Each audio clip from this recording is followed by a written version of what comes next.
Bonsoir à tous.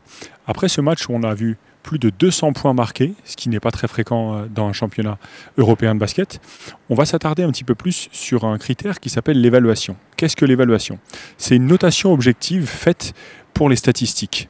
On va additionner les points marqués par un joueur, les rebonds, qu'ils soient défensifs ou offensifs, les passes décisives, les interceptions et les contres qu'un joueur va faire. Ça, c'est tous les aspects positifs qu'on va associer pour calculer l'évaluation. Il y a des choses qu'on va aussi enlever, à savoir tous les tirs ratés, que ce soit les tirs à 2 points, à 3 points et au lancer franc, ainsi que les balles perdues. À noter une petite différence, en championnat de France de Pro A, le calcul de l'évaluation s'arrête là. En Coupe d'Europe, on va ajouter les fautes provoquées et on va enlever les fautes qu'un joueur a fait. Intéressant de noter que tout l'aspect défensif est valorisé uniquement à travers les interceptions et les rebonds défensifs. On peut considérer qu'un très fort défenseur, comme on voit souvent le cas avec Jeff Morancy qui avait mis en difficulté Peacock contre Bourg en deuxième mi-temps, ça n'apparaît pas dans l'évaluation. Le fait d'empêcher un adversaire de scorer avec un pourcentage élevé, ça n'apparaît pas, et pourtant c'est quelque chose d'important pour le gain du match.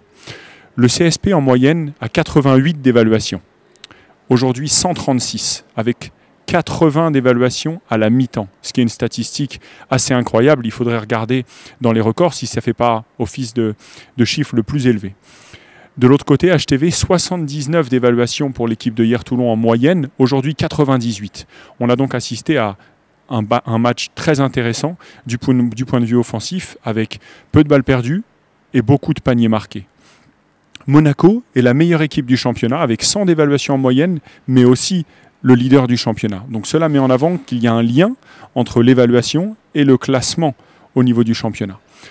William Howard, qui a été élu MVP, est difficile d'en faire autrement, a eu une évaluation incroyable de 29. Il a réussi à marquer 25 points en perdant un seul ballon, ce qui veut dire que le nombre de fois qu'il a touché le ballon est important pour réussir à marquer 25 points, et une seule fois, il l'a perdu. Et il a juste raté 3 tirs, 2 tirs à 2 points et un seul lancer franc. Donc voilà, l'idée aujourd'hui était de mettre en avant ce critère dont on parle souvent, qui est l'évaluation, qui est une notation objective, même si ça ne prend pas en considération tous les aspects défensifs, mais ça met en avant la valeur d'une équipe. Bonne soirée à tous.